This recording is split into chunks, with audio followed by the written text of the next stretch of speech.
All right, I think I'm going to get us started because we have a very packed panel and we can use every minute of this time. So welcome to day 2 of No War 2023 World Beyond War's annual conference. My name is Greta Zaro and I'm the organizing director with World Beyond War. Before we get started, let's review some tech logistics, especially if today is your first day of the conference.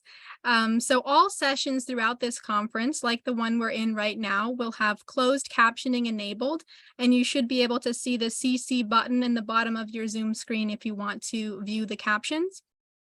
If you don't see that button, sometimes you have to hit the More button and there's 3 dots and then you'll see more options. And a reminder that the captions are done by robots, so please excuse any errors with the transcription. We are recording all of the sessions of the conference, so if you have to leave, no worries, we will send out all of the recordings after the event. And as you probably noticed, this year's conference is hosted on the Zoom Events platform. So this is an expanded version of Zoom. There is one conference link that you click and that gets you into the lobby as you did today. And then from there, you will see different options where you can see all of the sessions and click on the session graphics as you just did to get into this session. And from that lobby screen, you can also see other tabs across the top of the screen. And we invite you to explore those throughout the conference. You'll see the Expo tab where you can visit Expo booths of our sponsoring organizations and have live Zoom chats in the booths with the sponsors. You'll also see the speakers tab. You can read all of the bios of all of our speakers. And you will also see a registrants tab where you can actually look up everyone who's in the conference and you can start private message conversations with other attendees.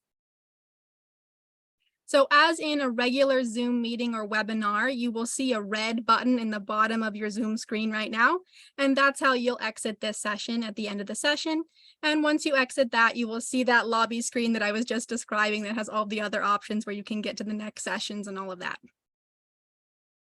And if you have any tech problems throughout the conference, you can just post a message in the lobby chat or also email us. And the email address is helpdesk@WorldBeyondWar.org, and we will answer that throughout these 3 days. Okay, with that, I want to pass it over to Ivan Marovic, who will be moderating this incredible panel to kick off day 2. And this panel is on nonviolent resistance in the face of dictatorships, occupations, and militarized violence. Ivan Marovic is the executive director of the International Center on Nonviolent Conflict. He is an organizer, software developer, and social innovator from Serbia. He was one of the leaders of Otpor, which was a Serbian youth movement which played a critical role in the downfall of the Serbian president Milosevic in 2000. So I want to welcome you, Ivan, to lead us off on this incredible panel. Thank you, Greta, and thanks for hosting this wonderful conference and this important panel as part of the conference. And that is true. I do have that background from the previous century, let's say, as an activist and organizer, and I'm so happy. Although now I'm in a different position.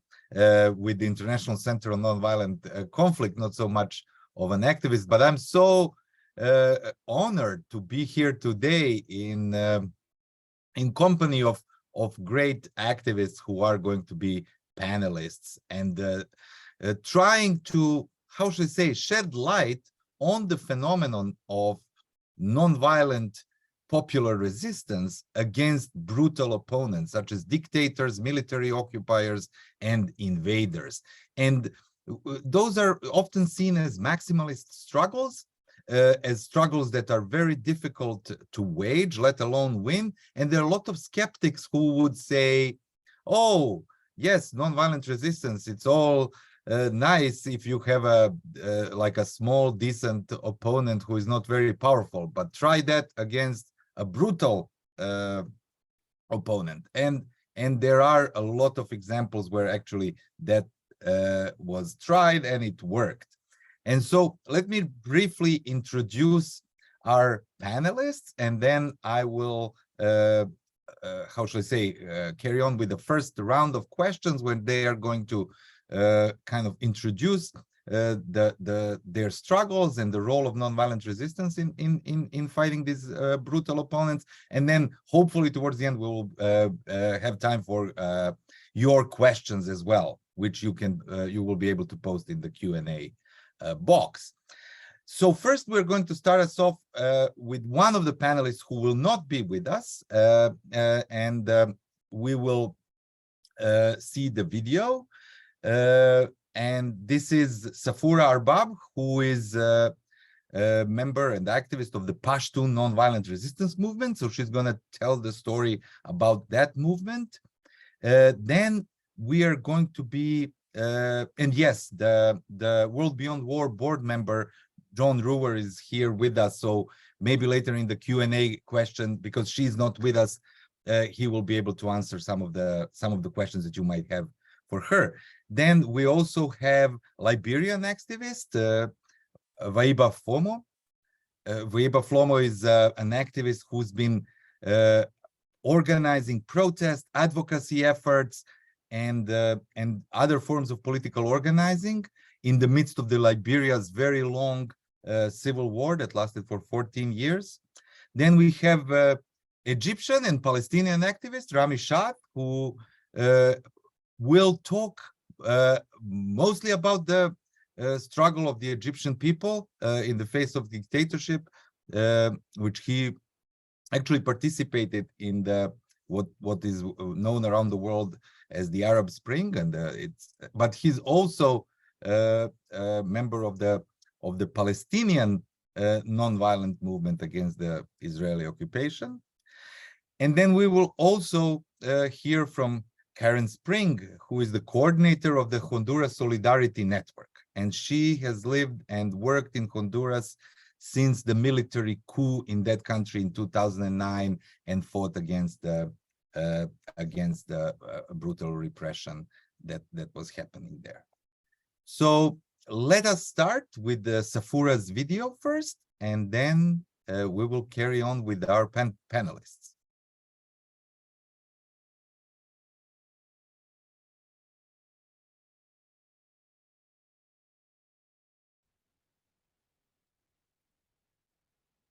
I'm very happy to be a part of the World Beyond War conference.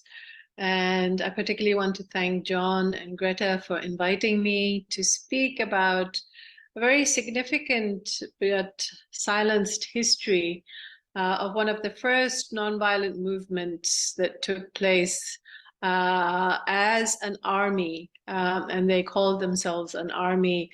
So one of the first and largest peacekeeping forces, to use a modern term for them.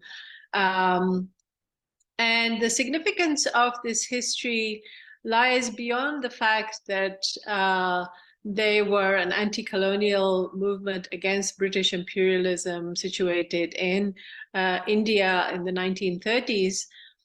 The significance is that they were formed initially to transform their own society. So to transform their own valorizations of violence, especially to emancipate the women of that culture from their own patriarchal norms, and to make education widespread for a largely illiterate population, and especially for women. So in other words, the focus of the movement was within their own subjectivity and in the local context, and they recognized that a change to the outer world must first begin with your own sort of decolonization of the self, if you will, from systems of violence, and that enabled not only structural violence, if you continue to perpetuate your own cultures and norms of violence, that not only enabled and sort of collaborated with colonialism, but in order to actually transform their society and the world around them, the focus had to be on an authentic self-transformation. And all of this, most significantly, of course, was that they embodied nonviolence so readily and in such large numbers. And so I'll go into the background of why that is so surprising. And I'll share my screen with you to show some slides in order to do that.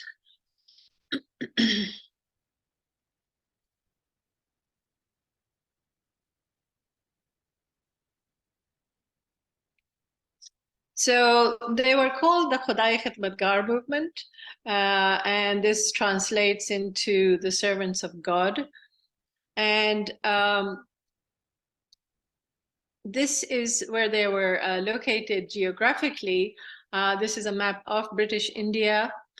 And this, where my cursor is pointing to the top northwest here, this border, this red line, was a border created by the British, which was prior to the British, who came through the sea, unlike other people who had historically come through this land gateway, and this was called the gateway into India. The British cordoned off that open sort of path into what they called a scientific border, which resulted in a very heavily policed and garrisoned area. And they gave this area the name, a very cartographical name also. They called it the Northwest Frontier. So it sort of turned an open gateway region into a border territory, but it also elicited a great deal of resistance from the local population on both sides of the border, in Afghanistan and on the British India side, which in fact the border divided the Pashtuns, which were largely, this area is comprised largely of the Pashtuns. And as such, there were 3 wars fought with the British, the Anglo-Afghan wars. And as such, the British started categorizing the people, the Pashtuns, as a warrior race and as an intrinsically violent people, without obviously taking the context of why that is, those resistances were happening. But also on the flip side, because they categorized the Pashtuns as an intrinsically violent and warrior race, it was also one of the largest recruiting grounds for the Indian army at that time. And so the Pashtuns turning nonviolent threatened not only those categorizations, but actually pragmatically, it would have depleted the Indian army of a lot of recruitment.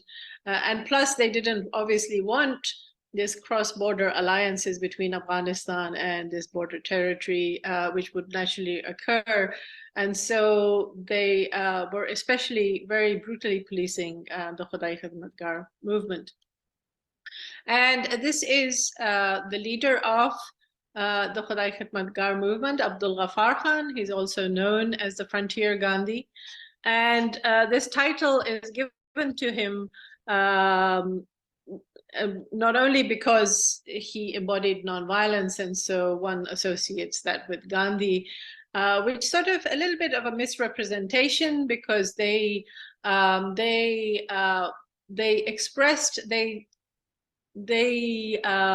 language they use for nonviolence is very much a vernacular vocabulary.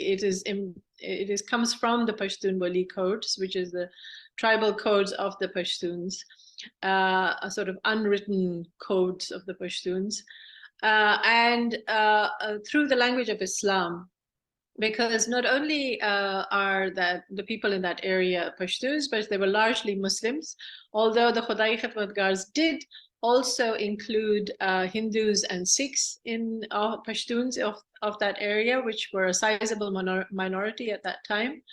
And even though they use the language of Islam, especially of Sufi enlightenment, and saying that nonviolence is actually an authentic expression of Islamic enlightenment, they were also a secular organization, so they were not founded on the grounds of religion at all, and included, whatever castes and religions wanted to be included.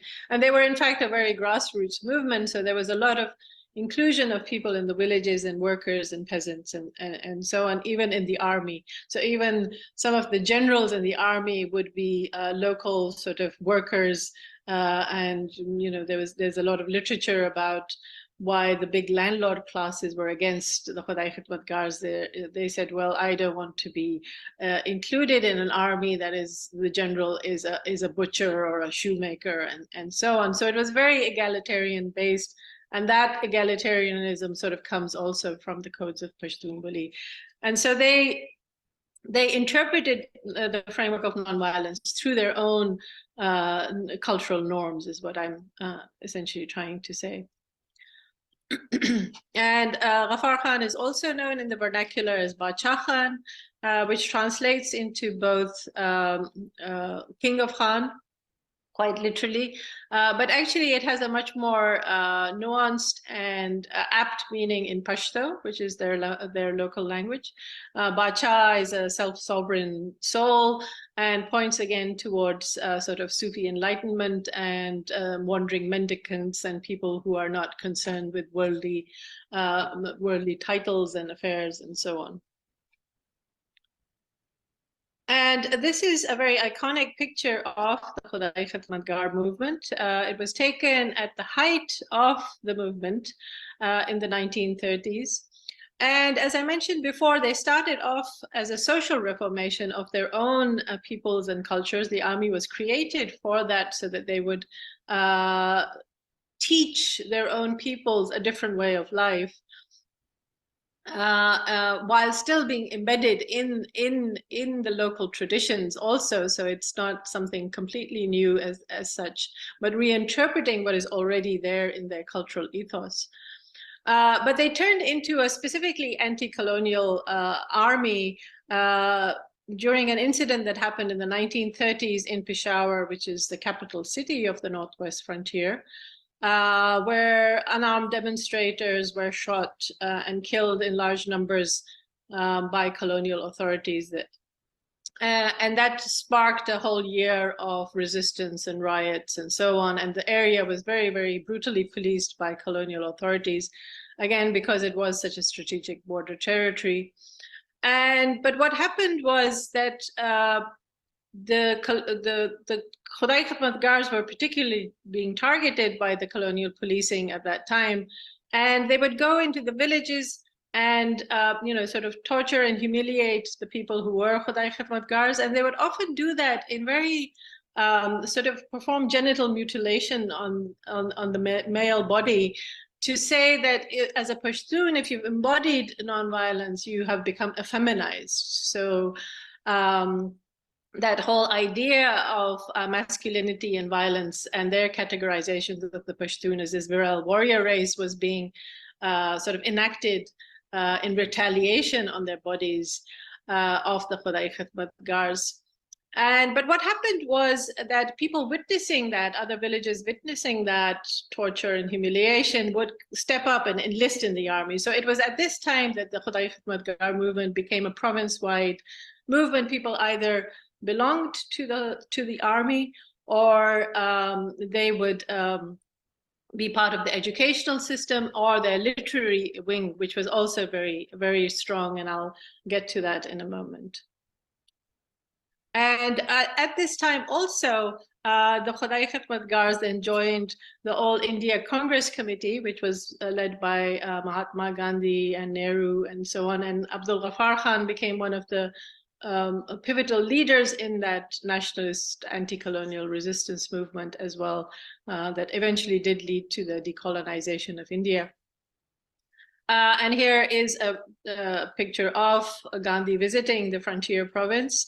And the Khudai Khidmatgars, as you see, the uniforms are very similar to the British, but they were made from homespun khatar,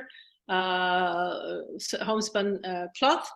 And they were dyed a brick red color, for very pragmatic reasons, so that the uniforms wouldn't get dirty too quickly. But the British then also labeled the British also labeled them the red shirts because of that, and associated them with Bolshevik Russia and turned them into a bigger threat.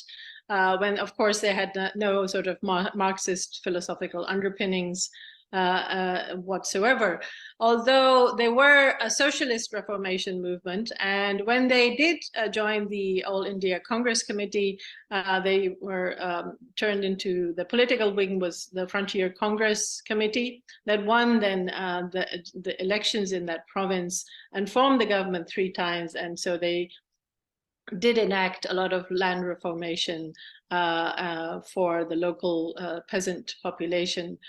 because it is a largely agrarian society. So the emphasis was on creating more equitable systems there.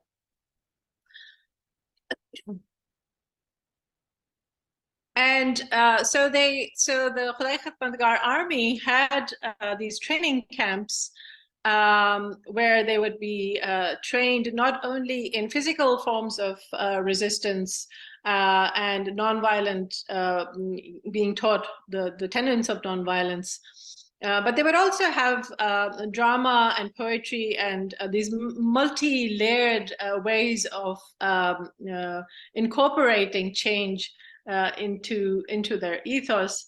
But here I just want to point out that this was an oath that the people who would be conscripted into the Khudai Khidmatgar army would take. And there are different versions of this, and some are oral and some are written down. But the crucial factor here is that they would pledge to uphold the tenets of nonviolence as a way of life, as a changed inner subjectivity. And that was when they would actually become Khudai Khidmatgars, when they would pledge to that. That was the main thing, as a way of life and not as a tactical or a strategic endeavor. And they were often accused of that because people wouldn't believe that they had actually embodied nonviolence as a changed kind of framework of interpretation almost. That was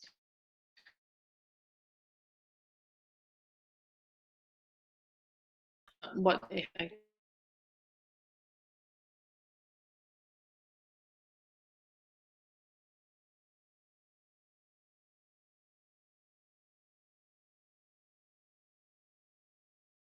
The audio has cut out the screen share.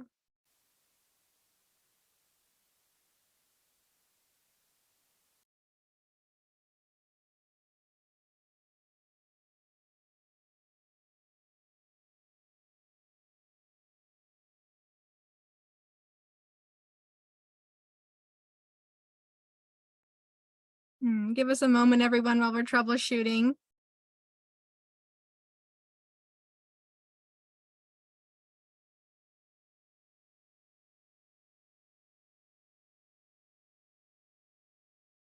Sorry for the technical issue, folks. Give us one moment while we try to pull up the rest of Safoura's video. Otherwise, we can move on to the next panelist. We'll wait a few seconds.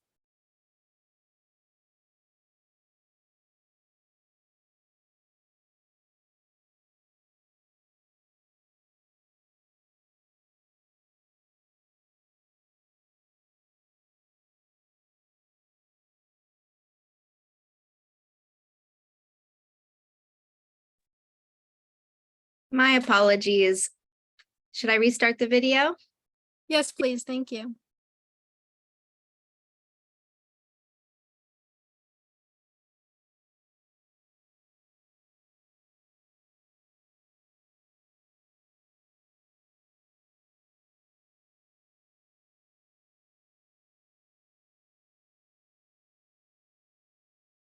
Become the anthem for the Khudai Khidmatgar movement, written by another very prolific women poet. And again, it references, I don't have time to go into the language, the Pashtun language that she references about how the Pashtun Wali codes of honor and justice and revenge are now understood through this Khudai Khidmatgar interpretation. But I just want to point to how the gender roles were disrupted, and the normative sort of gender roles were disrupted and accepted like very readily. So if honor-bound young men step back, Fakhri Afghana is another title for Bacha Khan, the girls will win this fight. And there's a whole sort of metaphors surrounding the term of honor-bound young men and how they must fight as warriors. So in other words, the nonviolence takes on that role. This Khudai Khidmatgars take on the role of warriors still. They are still Pashtun warriors, but now they're fighting nonviolently, and the women can win this this war or this fight just as well as anybody else. So I thank you very much for letting me speak. I know it was very briefly, so but thank you again.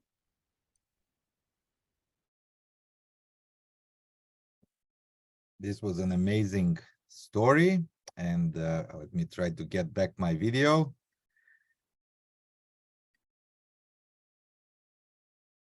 Okay, this was an amazing story Safoora has shared with us, and despite the small technical difficulties, which of course we always have to have technical difficulties, we managed to overcome these.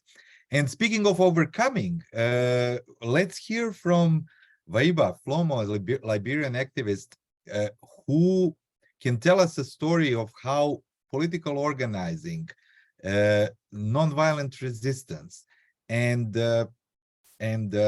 advocacy can actually stop something as long as the Liberian Civil War, which lasted for 14 plus years. Vaiba, the floor is yours.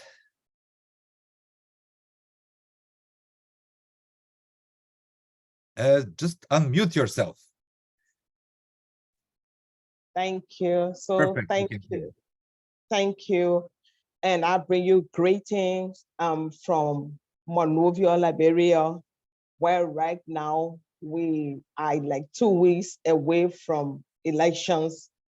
By this time next month, October, we will be having new government in place. So to start with, this is our story. This is my story. The 14 years war in my country, Liberia, it started from 1998 to 2003. So to go back to the question, the violence the community faced during this time, 1998 to 2003, community became victim. So people were displaced. People became refugees. People were killed. Women got raped. Building structures were all burned down. But sorry, because I want quality service, so I'm going to turn the video off to improve my internet service. Thank you, and sorry about that. So at first, when the war started in 1998, it was just one warring faction against the government. But as we move on, people came and said, we have come to liberate you. Because they saw the killing in the community, they saw structures being burned down, they saw a lot of people moving around, becoming refugees, becoming displaced into display camps. But the very people that came and said they have come to liberate the people, they became worse than the first warring faction that was in our community. So from 1998 to 2003, we have had many warring factions. It started taking the travel line. It started being ethnic groups. So the women, whatever way it happened, the women were the target. The women were the one being raped because after they have gone on the front and killed their children and their husbands, when they came back in the night, they also raped them, killed their husbands, turn their children into rebels. So the women had a lot of stories. And we continue to suffer. You will run away from this other rebels group. By the time you got to the end, you go to the other village, you had another group to contend with. Sometimes even when you got to that other community, it was like you have come on a reconnaissance because you came from the other village with the other group of rebels. So once you came from that community, they have labeled you to that rebels group. So it went on. And each time another rebel, another faction group came on, there was another peace talk. Between these times, 1998 to 2003, we have had about more than 10 different peace talk, but nothing could hold with a lot of different warring factions. That is where the women saw it. The women at different levels. The women at the political level, that was the high class women. The women at the lower level, that's the grassroots women. But mind you, no matter who you were, once you a woman, you are the target. So our country everywhere was taken over by the guns. Even sometimes in a display camp, the rebels could run in a display camp, take away people, take them to the creek and get them killed. So, but what was this nonviolent approach that women took? But to even begin with, a nonviolent approach is a real weapon. So the women said, okay, what we do, we are another faction. But we will not use the gun. We will not go to the butchers they are in. We will not run after people. But what we do, let's go around. Let's scare the women. But getting a group, how do we even start? How do we, everyone got her own story. Everyone had his own story. Everyone was in a pain. How can we say this woman, her husband was slaughtered before her, this woman that was raped, this woman that children got killed, this man that's right was violated? How do we tell this kind of people to say approach these people with nonviolent attitude? How possible is this? Can this even happen? So we say, what? Let's start with the women with the more terrified stories. We started to listen to women with stories. And the women trusted us with their story. So what we did, we built a community. The movement today, we call it Liberian Women Mass Action for Peace. It was a community we built. The community with survival. A community that were hopeless. So because they felt hopeless, we said, but this is the community I think we can work with. With the story from this community of hopelessness, the stories from these people that felt they had no more life to live, we took their story, make them to see their story, make them to feel that there was a strength in their stories. And the strength from their story was the action we took. And then we said for us, we're going to be the one that will go to these people with soft hearts. So we took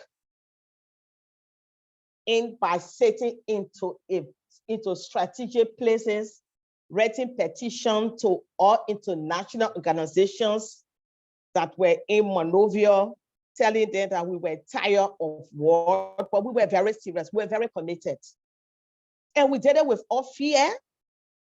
After we felt that we had a community, after we have built a community, we felt we had the strength. We felt we had the numbers. And then we became very energetic and then we very committed to the process that we wanted peace, but we were not even negotiating peace at that time because we were in the midst of the guns. We said we were demanding the peace, but demanding it with the white hair ties. So that's how the women put on the white t-shirt and the white hair ties. And I think I want to stop here. Maybe we'll go around I don't know if you want me to continue, then you let me know. Thank you so much, Vaiba. I think, you know, we will go into the second round where, you know, of questions where I would like us to talk more about the specific like strategies and tactics, and some that worked, some that didn't. But this was a fascinating introduction to the struggle of Liberian people. Let us now, we're gonna stay in Africa, but we're gonna go a little bit north towards Egypt. And, you know, we all seen images from Tahrir Square that mark the pinnacle of the struggle of the Egyptian people against the dictatorship of Mubarak. And that struggle was at times very tense and very flammable. So I would like to ask Ramy, how did you actually control what tactics did you use to control that violence and this flammability of the struggle, and why did you choose nonviolence in the first place? Okay, good morning, everybody. Okay, I'm Ramy Shaath. I am an Egyptian-Palestinian activist. I'm dedicated my life to the fight of the Israeli occupation of Palestine and the military oppression in Egypt. For me, the two causes has always been interrelated. There never can be democracy and liberty in Egypt without liberation and rights in Palestine, and vice versa. In doing so, I've been a leading figure in the Egyptian 2011 revolution, but also a figure in the boycott, divestment, and sanction BDS movement in Palestine. Revolutions are a destructive force that destroys the old in an effort to build the new, and destruction incorporates this violent substance. Living under Israeli aerial bombardment in Beirut or Gaza, or facing army tanks and police brutality in Cairo has always put me through the dilemma of what's the best way to resist. Nonviolence in the Egyptian revolution as a slogan and practice comes from a collective understanding that was formed through the 80s and 90s in a turbulent period of violent operations against regime's forces by the Islamic groups and the regime's quote-unquote war and terror that threw the country into havoc. This period proved unsuccessful, and those attempts to change violently proved unsuccessful, and built a firm belief that it delayed political change and cemented militarization of the regime. In January 2011, we used many tactics to mobilize, but also to reduce violence. For example, we concentrated demonstrations and confrontations with the police and police headquarters and its security apparatus, but chose not to clash with the army as much as possible, making it such more difficult for the army to mobilize its ranks to justify a full-scale retaliation. On the 25th of January, the first day of the revolution, we used deception. While we announced marches in main roads and squares, we planned our movements towards smaller streets and densely populated areas, with a main slogan of Ya Ahalina Dummu Alayna, calling our countrymen to join us. This have deceived police fortifications in the main roads and crippled their advantage and made it harder for them to chase us in smaller alleys. It allowed us to reach the masses in their homes and in their markets, which turned our demonstrations into a much larger ones and secured us a social support and protection. But it also minimized violence that the police was planning for. On the 26th and 27th of January, the second and third day, where we called for no action, preparing for a much bigger action on the 28th, which was the famous big days with millions of Egyptians hitting the road.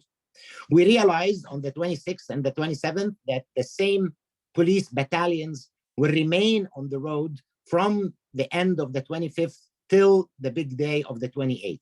So we had a group of people just worked all 3 days to annoy the police squadrons and to not allow them to sleep, sometimes with noise, sometimes with rocks, not necessarily hitting them, to keep them awake, to make them fatigued and tired. So actually, by the day of the 28th, the battalions on the road were completely exhausted after 4 days there, unable to sleep. That minimized casualties and made it easier for us to go through them. On the square, we turned the square, every square in Egypt, not just the Tahrir Square in Cairo, we turned it into an entertainment hub with stages for political talks, with music, with art, with education centers, attracting bigger segments of the population to the square, raising awareness, creating a collective aspiration, but also realizing that tension and fear tends to edge people toward violence. But art, music, and festivity make them more determined, but more peaceful. One day, with nearly 500,000 protesters gathered in the square, we saw 2 squadrons of F-16s fighter jets flying over our square in a very low altitude. In a second, you could see the fearful eyes fixated on the sky. You can hear a drop of a needle in the middle of 500,000 people there. People looking, wondering, are they gonna start bombarding us? Fear was escalating. Some guys started playing on a tabla, an Arabic drum, singing Mubarak, the dictator, has lost his mind. And in seconds, the whole square was singing with them. The power of solidarity, the power of laughter took over fear and intimidation. We used to form committees in the square, including ones in charge of supplying of food for the sit-in and others for medical supplies and field hospitals. But we always had a large committee responsible for securing the square, with tens of protesters at each road leading to the square. They had 3 responsibilities. First was to give early warnings on any looming attack from the police or its thugs. And second, to make sure no security officers infiltrate the square, but most importantly, to prevent any demonstrator from entering with any kind of weapons, to ensure the security of the sit-in, but also to ensure the civilian peaceful theme of our revolt. At the beginning, people didn't like the fact that they will be searched at the entry points, but eventually they welcomed that, and it became a mark of us, the people, civilians, unarmed, versus them, the regime, their police, and their thugs with their violence. And that allowed people not to only to gather even more in the square, but to get their children and to get their families in the square. While the regime operatives tried targeting women with sexual harassment, with defamation, with virginity tests to drive them out of the scene, they tried targeting ethnic or religious minorities by instigating violence. We incorporated everybody in the square equally: men, women, children, Christians, Muslims, all different ideologies, all different segments of the society, and everybody felt he belongs, that he is represented, and their rights and demands will be part of a collective whole. We organized Neighborhood Watch, اللجان الشعبية. After the 28th, the big day of January, the police was defeated and officers completely disappeared. We had no policing in Egypt anymore. We discovered they have opened at that night prisons all over Egypt, releasing 35,000 criminal convicts, directing them to create havoc and chaos around the town. So families started calling on protesters to go back home to help them in an attempt to empty the square, but also to scare the population from the revolution. We helped neighborhoods to form checkpoints and organize their own security independently, creating a sense of security and reducing tension and violence. The power of media. We used to always believe in the power of media. We used to use media before January, in preparation of January, for mobilization. But during, we used it to counter government propaganda and disinformation, which in many occasions even prevented violence. For example, during the Christian sit-in in Maspero area, in front of the Egyptian main TV by the Nile and radio, calling for their rights and social religious ones. The sit-in was growing in momentum. So on the 9th of October, 2011, the army tanks squashed the sit-in, killing many and injuring many of the protesters. And at the same time, government presenters and media started calling on the population on main TV, saying that Christians are attacking the army, and please go help the army, which could have led to a sectarian violence all over the country. We started countering that with real live videos and alternative media to set the story right. And on the days after, when the state coroner was inspecting the dead ones in the hospital, we discovered that all their certificates were false, including death certificates saying, for example, an injury in the finger leading to death, or a sudden heart attack on a body of a protester who a tank stepped on. We had to surround and siege the hospital till they issued the accurate coronary, and we published them, started to reducing the tension for the population to realize it was an army attack on the people and on the Christians.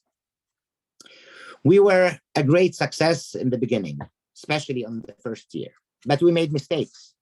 Mistakes in vision, mistakes in calculations, mistakes in our ability to form political leadership, mistakes in understanding years of social dysfunctionality and its effect on power dynamics, mistakes in realizing the limitations and weaknesses of our traditional opposition, mistakes even in allowing the regime to portray us as radicals or unreasonable or disruptive, and not seeing how that was affecting our social support, giving way to the regime's launching more and more violence against us. Mistakes in losing unity that inspired our people and the whole world at the time. But more importantly, mistakes in calculating the regional and international dynamics, where regional powers were alarmed of our democratic aspirations and its exportability to their own populations, growing their support for the counter-revolution. Western powers conditioned their support for our democratic transformation on acceptance and support of the apartheid Israeli occupation on one hand, and on our willingness to guarantee their strategic and economic privileges in our resources and our waterways. We refused. Eventually, those powers preferred a traditional Muslim Brothers for a while and returned quickly to support a military dictatorship that took over by force since July 2013, flooding the newly self-appointed dictator with military equipment, mass surveillance systems, billions of dollars, and a blind eye to his reign of terror. Since the military coup of 2013, Egypt fell again under the reign of a much brutal Marshal Sisi that realized and studied our methods and used brutal and deadly force in facing demonstrations, killing, for example, in one day in the Rab'a Square, 1,000 protesters in broad daylight. Confiscating media, mass surveilling of social media, arresting anyone that voices an opinion.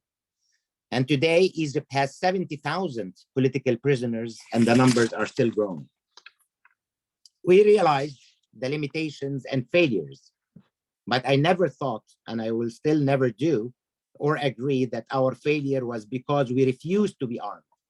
On the contrary, I believe being silent on arming dictators and occupation is the crime. I grew to see the linkage between all our fights in Palestine, for the democracy in Egypt, for social and economic rights around the world, for Black Lives Matters, for women's rights, for our environmental rights, all those rights, our rights to ban production and export of arms, our right to decrease spending on militaries and increase them on education and health. I believe we need people like us to cooperate cross borders to prevent all those kind of aggressors, because aggressors and occupation do not grow in isolation. Non-violence needs support. Dear friends, I will always support people's right to use violence to defend themselves against brutal and violent aggressors. I chose non-violence, realizing that occupation and aggressors are the main source of violence. We chose non-violence in Egypt's case because violence defies what we wanted to build. We insist on changing the culture of violence and fear that the military dictators rule by and gets their legitimacy from. Stripping them from that legitimacy and culture is our way in an attempt to free our people from fear. We're also chose nonviolence because when we react to the regime's violence in the same way, you subsidize, you put aside the majority of your population, where only a fraction of them are willing or able even to use violence. And a fraction of them will participate, making us lose our tactical advantage of masses. I personally hate football, where millions of people sit and watch 22 players play on the field. I personally prefer the millions participate and demand their rights and be part of that game. But most importantly, where I always tell my friends and comrades, nonviolence is a strategy. It's very strategic. If you want to challenge Mike Tyson, great, but it would be crazy to challenge him in boxing. I would challenge him in chess and kick his butt. When facing a brutal, well-armed oppressor, it would be futile to challenge them militarily, but drag them to your area of excellence and power and face them there. Nonviolence is not a set formula. It's a choice. We decide, we choose nonviolence. We revise our tactics and we find new ways all the time for change. In a world where injustice is lost, where it's fast, where it's hard, when resisting oppression is slow and very dangerous, we can approach that with fear. We can realize opportunities. And to do so, you cannot do it alone. You'll have to do it with people. You'll have to do it with others. Nonviolence will always be through people and with people. And the name of the game is to organize those people. For me, that's the real formula of nonviolence. Thank you. Thank you, Ramy. Thank you for sharing the story, but also giving that clarity, both in, how shall I say, moral wisdom, but also strategic aspect of why nonviolence is the choice. Let's cross the Atlantic now, and let's turn to Karen Spring, who co-coordinates the Honduras Solidarity Network. And you know, the coup d'etat in Honduras in 2009 that ousted President Zelaya, and all the repression, everything that happened after it, you know, it's been a while, and some people may have even, like, how should I say, started forgetting it because so many other coups have happened in the meantime. But let's go back and see how that how shall I say, violence and repression progressed over the years, and how did the Honduran people, how did the community non-violently respond to it? Karen, please. Thank you so much, Ivan, and thank you to World Beyond War for inviting me. It's such a privilege to be part of a panel with such inspiring people. So thank you so much. My name is Karen Spring, and I've been living and working in Honduras for 14 years. I'm a Canadian activist, actually, and I'm the co-coordinator of the Honduras Solidarity Network. And I'm just going to share my screen and start and explain a little bit about what the Honduras Solidarity Network does. Can people see my screen? Yes, we can. Thanks. Perfect. So the Honduras Solidarity Network is an informal network of over 30 organizations from across the United States and Canada. And we formed because basically in response to the 2009 coup d'etat in Honduras. And our focus and our concern when we were formed is that, and a lot of other speakers have touched on this, is that of the external support that dictatorships and post-coup regimes can receive from the United States and Canada. And so we focused on the role of the United States and Canada and the way that they were propping up a dictatorship in Honduras. And what we wanted to do was really replicate and draw on the inspiration of the Honduran social movement and communities that formed to basically denounce the rise of the dictatorship, to denounce the role of Canada and the United States in the coup, and also the power and support that Canada and the United States were giving to the dictatorship in Honduras. And so my role as the co-coordinator of the Honduras Solidarity Network meant that I was living and working in the country, and I was working, and I still work with communities that are fighting like to protect their territories, to protect their rivers.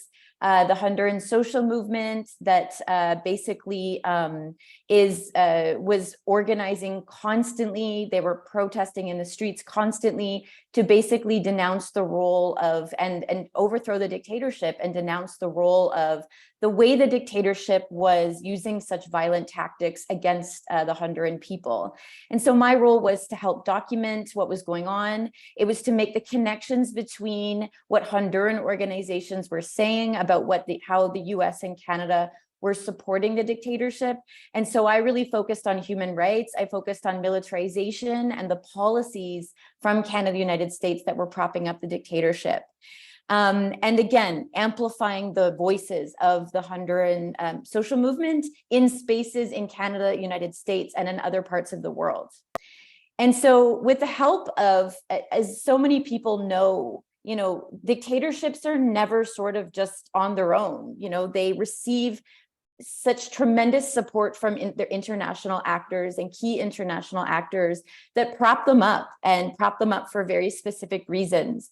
And so I just wanted to say that the Juan Orlando Hernandez regime or dictatorship in Honduras received so much unconditional support from Canada and United States. Such, for example, as you can see on the screen, Juan Orlando Hernandez was, backed by the United States through the Biden administration, by President Trump's administration, and then in Canada by the Canadian governments. And you can see the picture of Canadian Prime Minister Stephen Harper.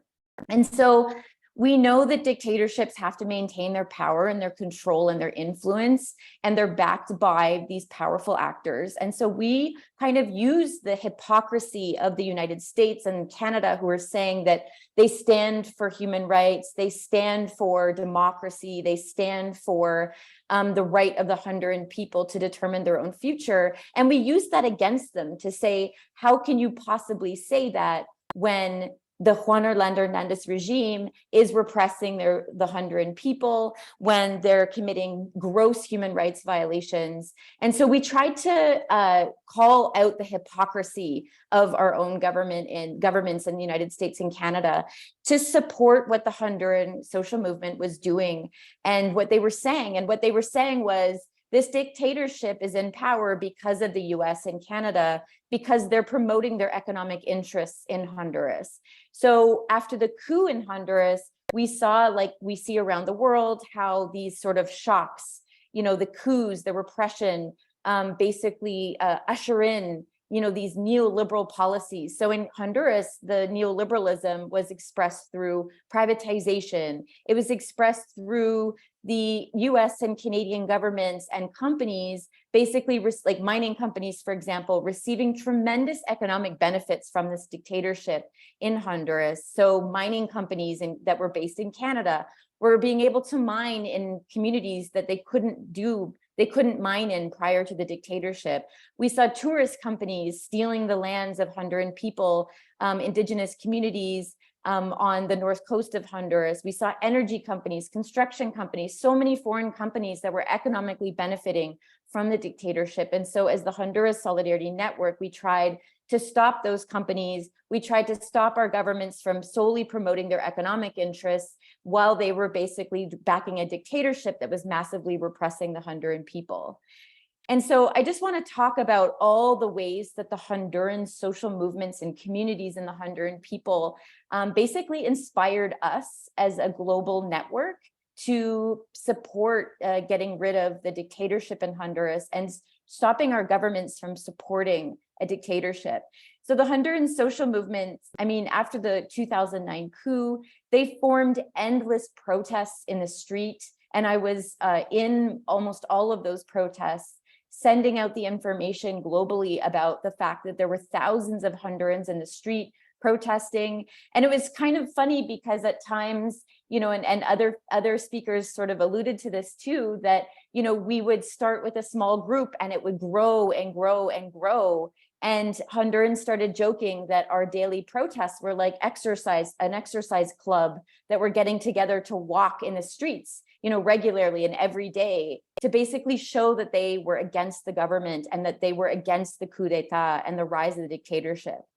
The Honduran social movement created nationwide coalitions and to organize and to invite new communities into the resistance. And so, for example, you know, maintaining the 12 years of resistance to the dictatorship in Honduras meant that people got tired and they had to take a break, or they had to go into exile because it was too hard, but always with the understanding that they were trying to organize more people and get more people into the resistance. And so what Honduran social movements would do is they would organize a space.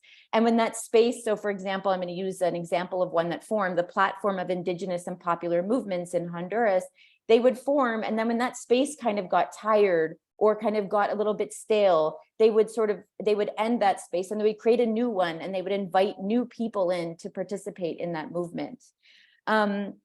And so the idea was, as people had to leave or people got tired and, like, you know, the resistances rise and fall in terms of their energy, there was always new people to join. And that's really what kept the resistance alive over 12 years of this dictatorship after the coup in Honduras. And, you know, often when the dictatorship, because of they wanted to maintain their relationships with these powerful international allies and these multinational corporations that were backing the dictatorship, what they would do, the Juan Orlando Hernandez resistance would, or the dictatorship would do, is they would hand out concessions of rivers to foreign companies. And so Honduran communities would say, okay, fine, you want to hand out our rivers and our territory to foreign companies? Fine, go ahead and do that legally. But when these companies try and come to our communities and try and start, mining, or they start wanting to build these dams on our rivers, we're going to be waiting for you, and we're going to basically stop you being able to access our river. We're going to maintain protest camps 24 hours a day for months and months that basically block the access road of these machinery, the machines that would come, you know, sent by these foreign companies to build their dams, and they would block their access to the river. And so that's a picture over to the left of people basically showing that they would protect their rivers and that they would not allow rivers to have dams built on them. And then just endless protests, like I mentioned, and you can see the pictures. And also another huge important part, and basically what the Honduras Solidarity Network tried to do, is basically promote transnational solidarity with the Honduran social movement that was inspiring so much resistance and inspiring us in Canada, United States, to stop the dictatorship. So my partner, about 8 years into the dictatorship in Honduras, he became a political prisoner, and he was sent to a maximum security prison. There's a picture of him to the right of the screen. He was sent to prison by the dictatorship, as were 22 other political prisoners, as were so many people that were resisting the dictatorship over the years. And so we also, with the social movement in Honduras, the Committee for the Freedom of Political Prisoners in Honduras, we formed transnational solidarity links, and we demanded the release of the Honduran political prisoners as one of many expressions against the dictatorship, to show what the dictatorship was doing. And so, as you can see at the top of the screen, there's a billboard that says "Free Political Prisoners in Honduras." That billboard was erected in a small, tiny community in Ontario, Canada, to basically Canada says they stand for human rights. They have these political prisoners imprisoned in Honduras. They need to release the political prisoners and demand that the dictatorship release the political prisoners, and that Canada needs to stop supporting this dictatorship in in Honduras. And so these are just, the political prisoner campaign was just one of many that were happening all around the world. And I'm going to talk a little bit more about what was happening globally to support this incredible resistance in Honduras. So for example, we were inspired, the Honduras Solidarity Network, to basically send out urgent alerts when people were arrested in the social movement in Honduras because of a protest. What we would do is we would bombard the police stations where the people were being arrested with international phone calls of people from all over the world, bombarding the police station with phone calls saying, why are you arresting this person? Release them immediately. You have no reason to do this. You know, we're calling from Canada, the United States, and Europe. We are concerned about the human rights violations, release these protesters. And often we were quite successful at getting these protesters released, along with the people in Honduras that were also doing the same thing. We would do congressional work and parliamentary work in Canada, the United States, basically building relationships with elected officials in our own communities, in our own countries, telling them to call on our governments to stop supporting this dictatorship in Honduras. We would bring Honduran groups up to the US Congress so that the Honduran groups could say in their own words, on their own terms, what they wanted foreign governments to do, which was often suspend support for these dictatorships, stop sending weapons, stop training the military in violent repression of our people. We would conduct press conferences, speaking tours around Canada, the United States, so that Honduran groups could share their resistance and share their inspiration with communities in North America. And we also got legislation proposed in the United States to call on the US government to stop sending military aid and training Honduran military forces while they were violently repressing and killing members of the social movement in Honduras. And so this is just like some of the examples of the incredible resistance we managed to, and I say we because I feel, even though I'm a Canadian activist, I feel like I was very much a part of the solidarity actions that were happening, part of the resistance. You know, I was inspired by what was happening in Honduras, and we managed to basically get rid of the dictatorship in Honduras. And I just wanted to share really quickly some of the lessons that we learned from that. And some of the speakers already really, you know, eloquently talked about some of these lessons. And I'm just going to call on the ones or name some of the ones that I sort of have drawn out is, you know, getting rid of a dictatorship is not easy. It's so hard. And violence and repression takes its toll. It's hard. You have to push through it. You have to get your community to push through it. And it's difficult, and people need to take breaks from it. You know, they need to go into exile. They need to find new ways to resist. And it pushes you to your limits, and that's okay. I feel like that's just something that happens. And it's also what is required to sustain such years and years of resistance to topple a dictatorship.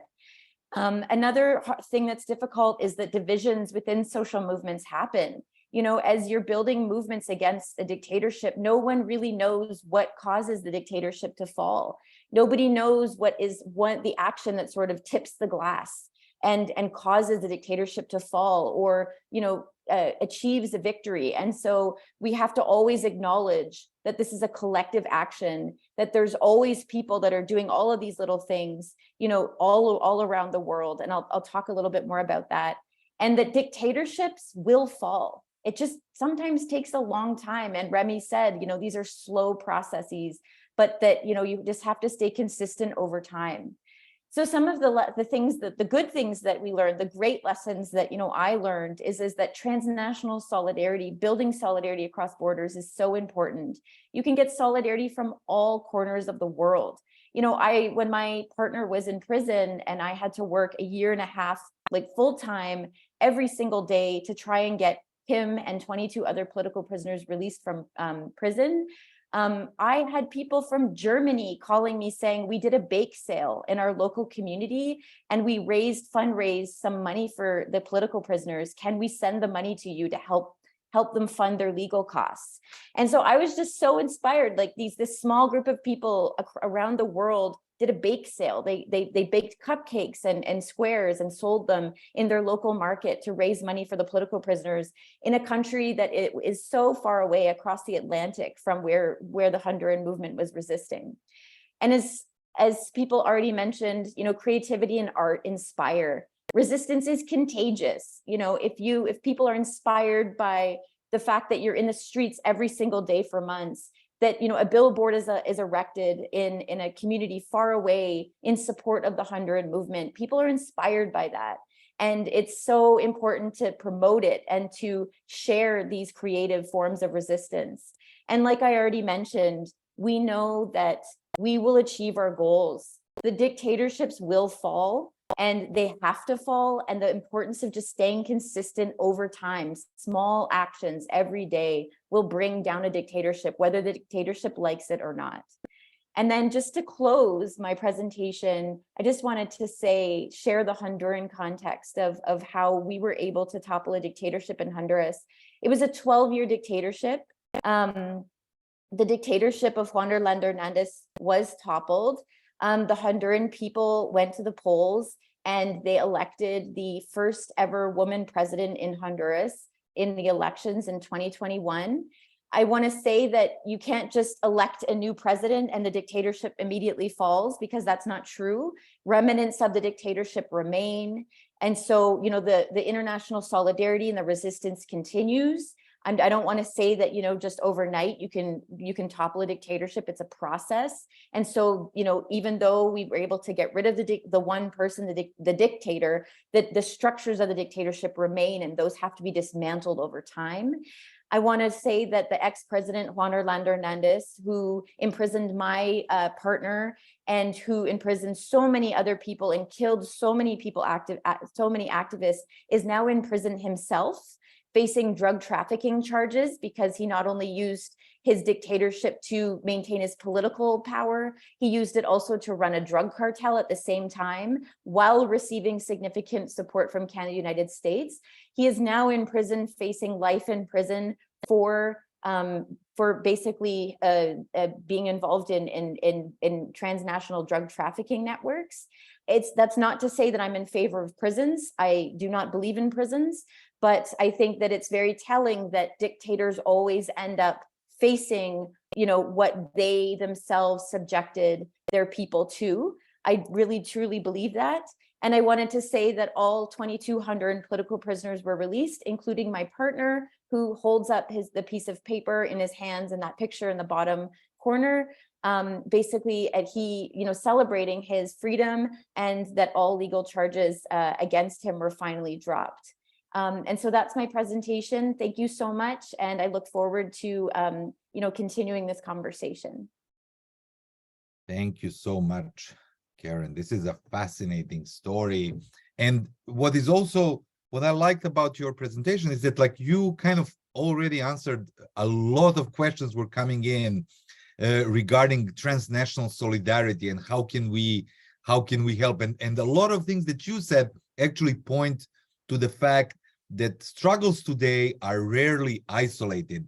Bad guys cooperate. We can see that in the 2009 coup. It wouldn't have happened without the support from some strong players, but movements also have strong allies that can do a lot of things to help the movement. We don't have a lot of time. We were supposed to end now, but we're going to extend just a little bit into the break, just to be able to answer some of the questions. We had great questions coming in. So let me just kind of try to summarize the questions, and then I'm going to let people provide brief answers. There are a couple of very specific questions. So one question for Vaiba is, how did you manage to assess the participation of the community? How did you know that you had enough people in the community as the supporters of nonviolent resistance? And was there a commitment or promise that they had to make? So that was the question for you. After you answered that, there is a very specific question for Ramy, which is like, how did you build unity across differences? You mentioned a lot of different groups participating in the revolution.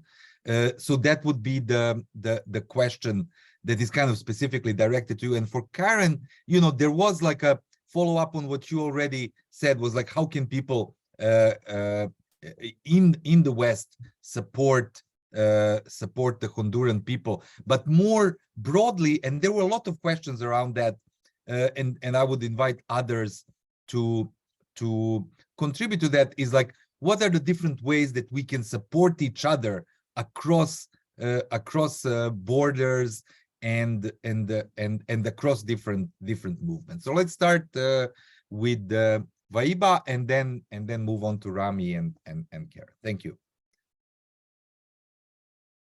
So how did we know that we have the number of women we wanted? When we started in a church. We started with because I'm from the Lutheran church, Lema is from the Lutheran church. So we started from the church, from the Lutheran church.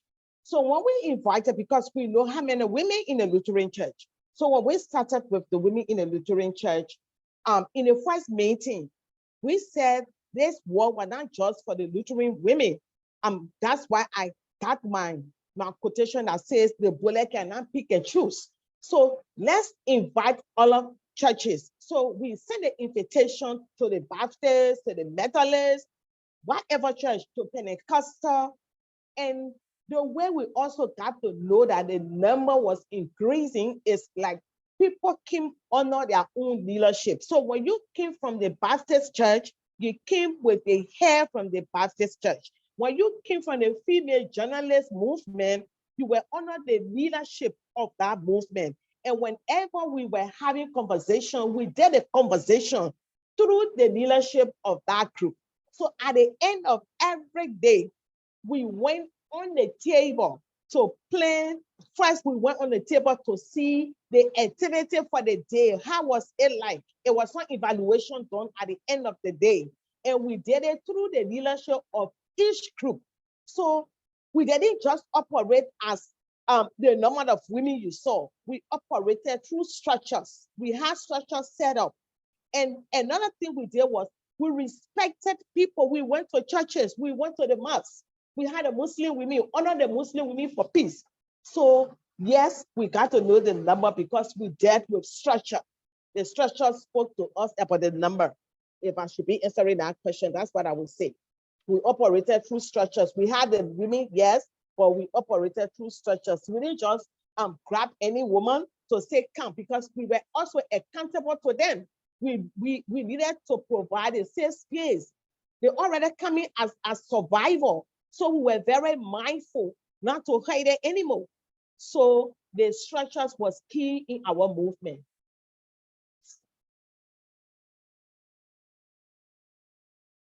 Thank you very much. Now, let's move on to Ramy, and the question was about the unity and how did you build and maintain it? I would, that's a tough question. I would definitely give the number one reason to the dictator himself, his unprecedented oppression of every segment of the society actually is one reason of creating unity. The discrimination that every sectors of the society created that feeling of unity of purpose, unity of being under oppression, unity of supporting each other. But definitely incorporating everybody. I mean, Egypt is a country of 110 million, and people comes from different sectarian, religious, geographical, cultural, but also comes from different needs. Lawyers have needs in their vision of a new Egypt. Doctors have their needs of their vision of new doctors. We had to incorporate all that into a unified goal. For example, I always, during the Christian sit-in in Maspero, I've always been part of that sit-in.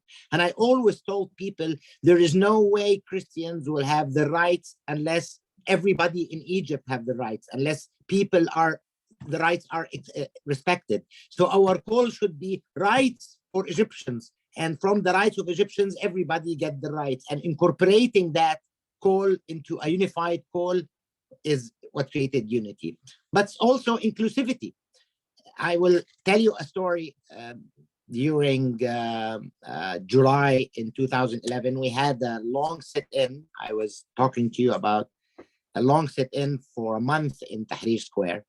And by the end of the month, the Islamic movement decided to join the square and join the participation. And of course, we were always inclusive, and we were willing to be everybody to come in, as long as they join the same bigger call, the same bigger flag, the same bigger quest for freedom.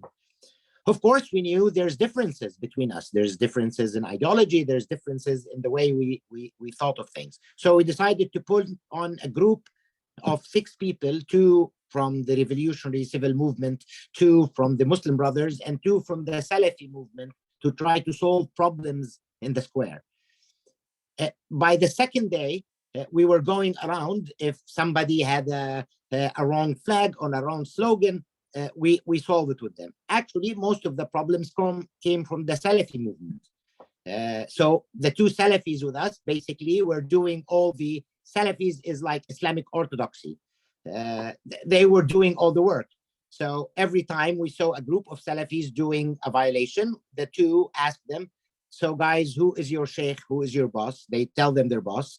So their boss called their boss, and then they give them the order to remove the violation. And that went on. By 3rd day, on the corner of the square, we found 3 tents with a group that looked very weird, with big beards and very isolated. So we went, all of us, and of course, I assumed they're Salafis. So we put the 2 Salafis on top. So he asked, guys, who is your leader? They looked at us. They said, Ayman al-Zawahiri. We discovered they are Qaeda people. And we looked around, and there was actually 2 Qaeda flags on top of their tent. Personally, I joked and I said, well, does Ayman al-Zawahiri has a fax we can contact him with or something? But and then I laughed again and I said, guys, you're really outside of our agreement. You can do whatever you want. But the morality of the issue, that in time of people protesting in such a way, when people felt their aspiration is going to be part of a collective call for change and for freedom and for rights, even Qaeda people threw on their weapons, put on a tent, raised a banner. Personally, I loved it, and I was willing to incorporate that as part of our combined struggle. That's fascinating. So it's a great anecdote, illustrates this very well.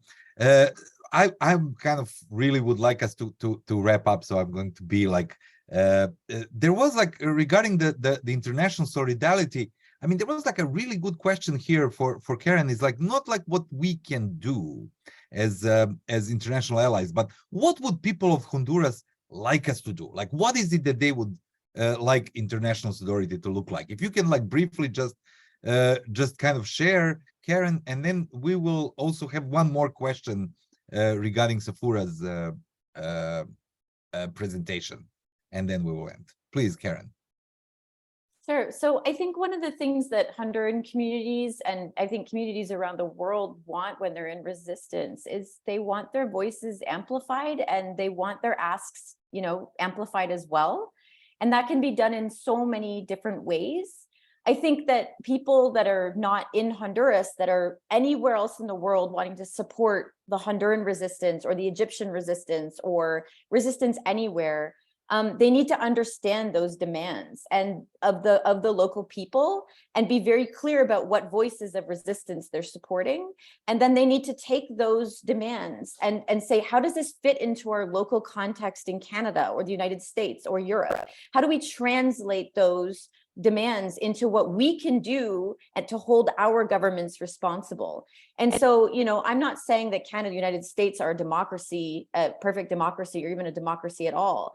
But I mean, you have to contact your local officials. You need to push them. You can't say that, you're promoting, you can't say that, you've engaged unless you actually get in touch with these spaces and with elected representatives and say, why are you doing this? Stop. Our government needs to stop doing these things. This is what this Honduran community wants. Therefore, Canada needs to do this, or the United States needs to do this in order to achieve what the local people are asking for.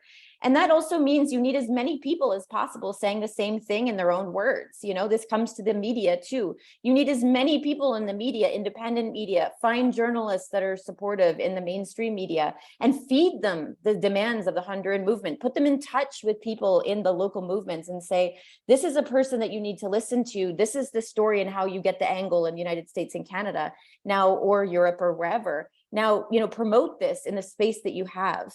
I think that's really, really important. And then someone mentioned in the chat, and I want to emphasize this, the diaspora. A lot of the people in the diaspora from these countries in resistance and communities in resistance, they have their demands. They also should be promoted, and we should be connecting with them and seeing how we can promote their voices in our spaces, in our media, when we have access to it all around the world. So that's sort of my response to that. I think that the Honduran movements, just like movements around the world, have their demands very clear. And so promoting them and keep promoting them and translate them into our own context where we are trying to be in solidarity, and just get them out there as much as possible in all spaces possible. Thank you so much. I'm going to run really quickly. The question after Safoora's video about the Khudai Khidmatgars Pashtun movement was, could these lessons be used and how would they affected the civil war in Sri Lanka? So let me turn to John and see if you can briefly answer what is your very tough question. You know, the Khudai Khidmatgars give an example that is unparalleled in my knowledge of history. The only people that trained like an army for years went up against armed forces for years. So if we're talking about nonviolent action, we have proven over and over again, it is wonderful for improving social conditions, releasing the oppressed, sometimes overthrowing dictators and expelling foreign occupying powers when there's some space to do it. But when there's a full-scale war and hypermilitarization, it takes something greater than any of the movements we've talked about and any that I'm aware of going on in the world right now. I'm in Ukraine right now. We talk to people who've done amazing things, turning the Russian army back for 5 straight days in a row, and they don't think there's any space to go any further. So we're exploring that thing. I can't address the Tamil situation directly, but I can say for sure that armies do very terribly when they don't train their soldiers very well and don't put enough resources into it. So to win any struggle or to end war, we've got to start putting the same resources and sacrifice that the military has put in to doing peace by peaceful means rather than more war.